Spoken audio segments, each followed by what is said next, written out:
Jeanette Lee, 20 minutes. Jeanette Lee's life is a mirror of the Victorian Disability Movement.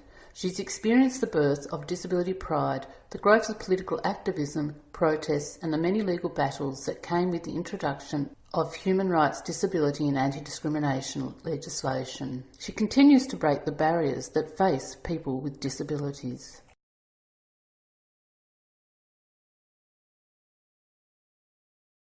When I was younger, I was more just trying to be, so-called normal and just fit in with everyone else and not rock the boat and just, just try and be like everyone else. Someday, oh, deep in my heart, I do believe Barrier buster. We shall overcome someday. Case number 1. 1989, Monash University.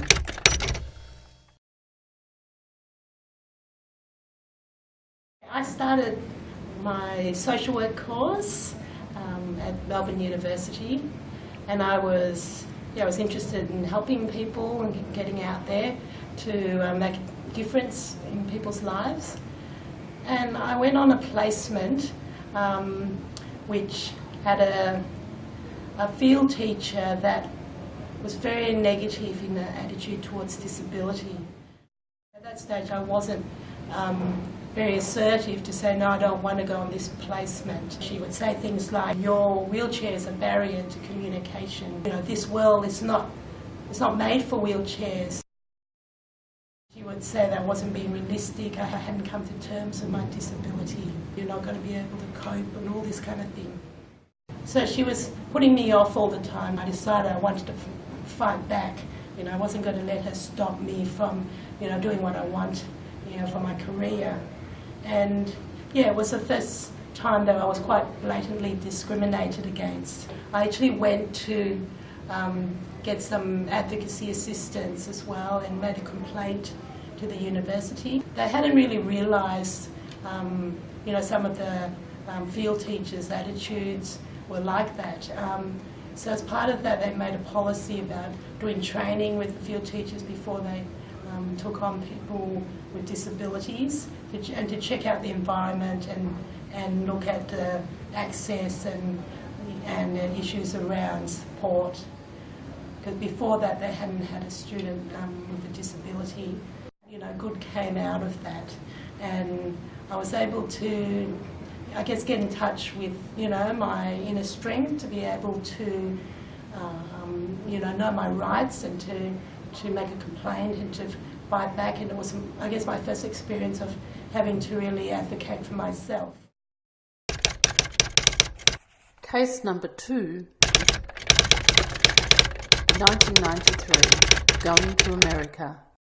In 1993, my manager nominated me for a professional exchange program to America. Americans with disabilities had pretty much fought for their changes. They had a real sense of disability pride in themselves and pride in their achievements. And they were very vocal about speaking up about what they wanted, what they needed to change. They didn't let people get away with discriminating them, and I found that very empowering being with them and other people on the program, learning from each other. They had achieved a lot of changes by like demonstrations, big campaigns that joined together with human rights movements, other human rights causes that supported them, and it was that sense of solidarity and uniting on a cause. So the American trip was a very consciousness-raising, empowering experience for me, and I think got me going in my sort of advocacy role within my work and my personal life. That inspired me to, want to get something done in Melbourne. That was also when our new legislation had just come in. Case number 3, 1993 Disability Discrimination Act. It was a tool that we could use to get changes, but it depended on people making complaints. If we don't complain, nothing will change. Use it and implement it and make changes in our society. Case number 4, 1994, the Americans come to Melbourne. Americans came back to Melbourne as part of the exchange, and they really encouraged everyone to become barrier busters. Just get out there, make a change, to recognise there's discrimination all over the place. They sang, "We shall overcome." We shall overcome. We shall overcome. We shall overcome someday. Oh, deep in my heart, I do believe we shall overcome someday. Case number 5, 1994 DARE.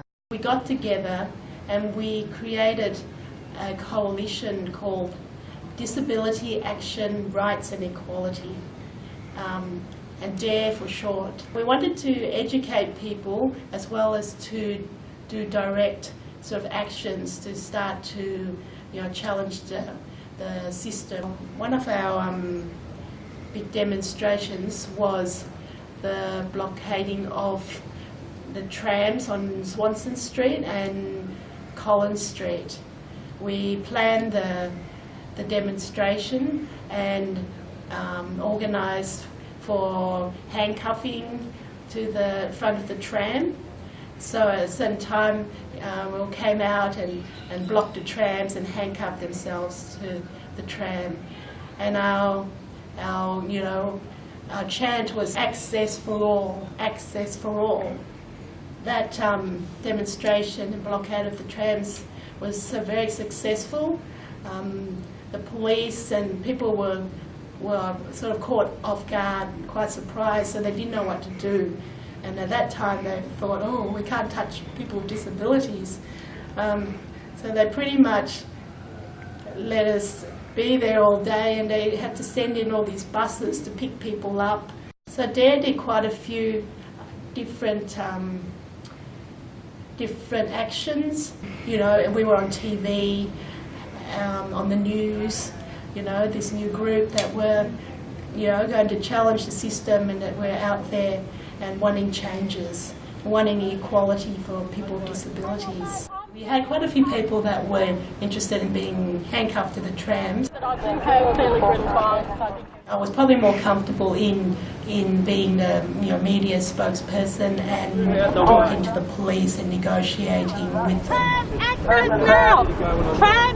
Sometimes I led the chants. We also sang songs like "We Shall Overcome" and "We Shall Not Be Moved" and all that kind of thing. Yeah. As a result of our actions, we were finally granted meeting with the Transport Minister to voice our issues, and we said, no, we are here, we're a force to be reckoned with. Being involved in the demonstration was quite challenging for me because I hadn't really been actively involved with one before, but because I really believed in the cause, I wanted to really be involved and be out there. I'm not naturally a very loud and full-on, with like getting involved with demonstrations. I probably, have a more gentle approach. So I was, having to push my boundaries as well, because there is a time when you have to go out there and, chant and fight and stuff like that. Yeah. I felt quite exhilarated by it all, but quite challenged as well, because it wasn't, part of the way that I usually related with people. But I think, an empowering feeling of, we can get out there and change the world, change things, Case number 6, 1995, using the Act. In 1995, I made a complaint to the Human Rights and Equal Opportunity Commission using the Disability Discrimination Act. I couldn't find a disabled parking spot, and I was able to park on St Kilda Road, but they had the ticket machines where you had to get out of the car and get a ticket and then go back into your car and put it on the dashboard. For me, that's very difficult because I'm in a wheelchair.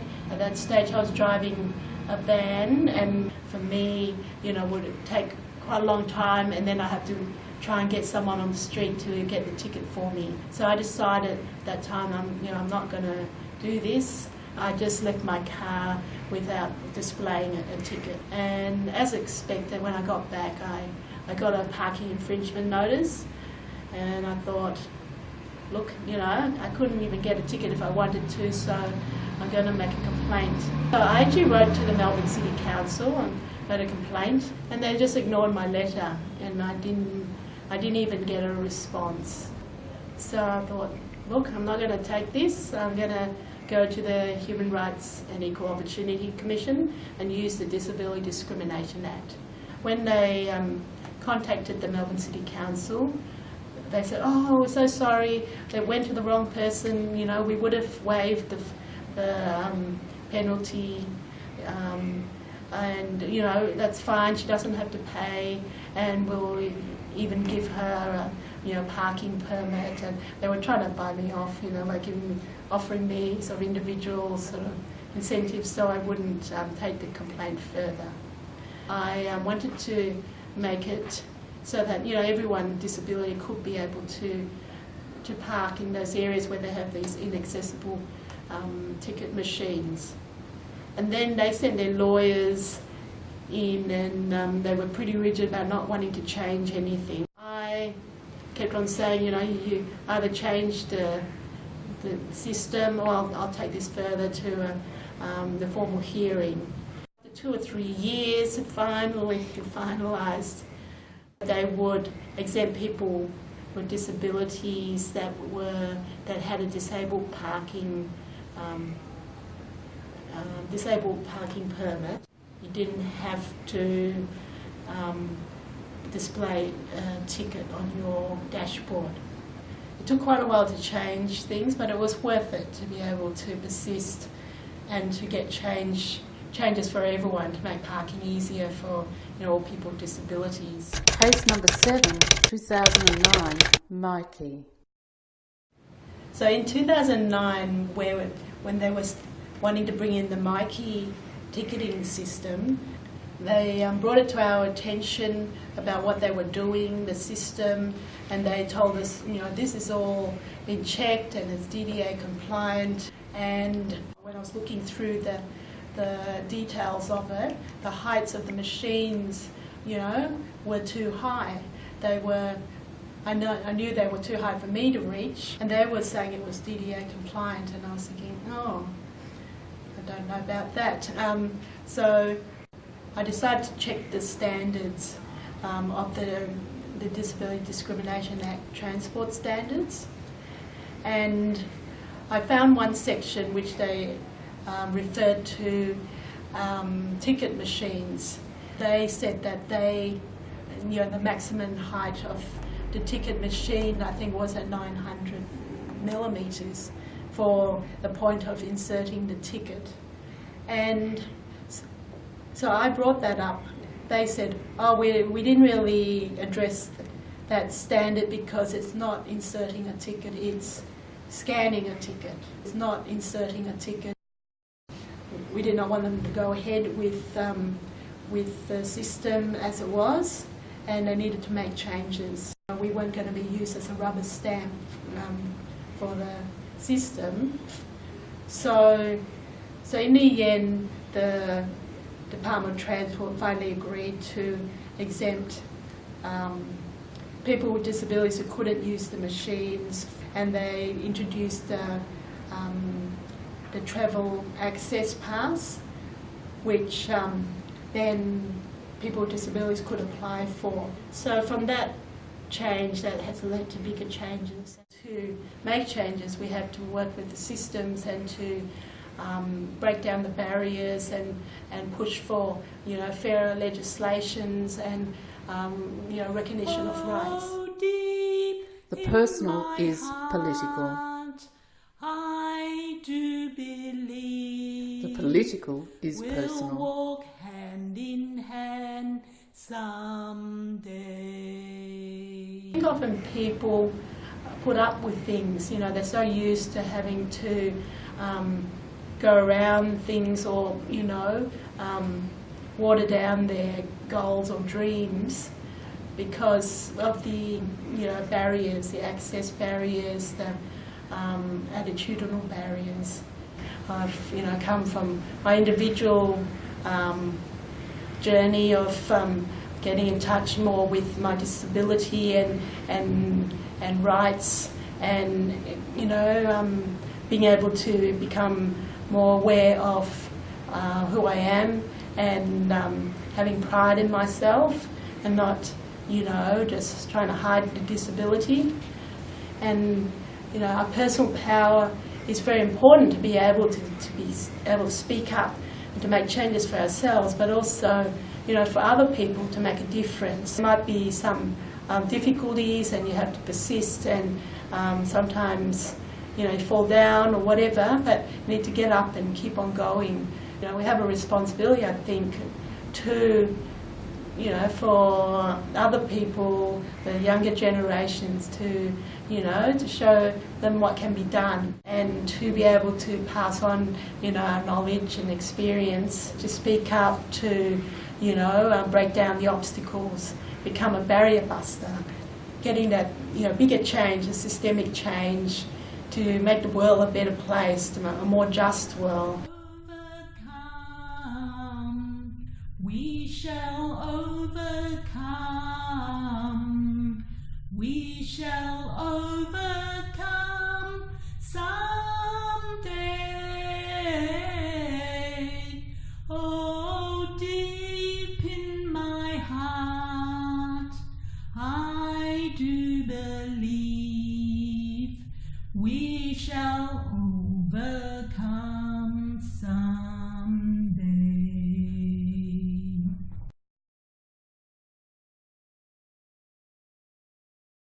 Created by Jeanette Lee, Fiona Toomey, Jacqui Ward. Part of the Dangerous Deeds Project 2015. Project partners: Diversity and Disability, Start Community Art. Self-Advocacy Resource Unit.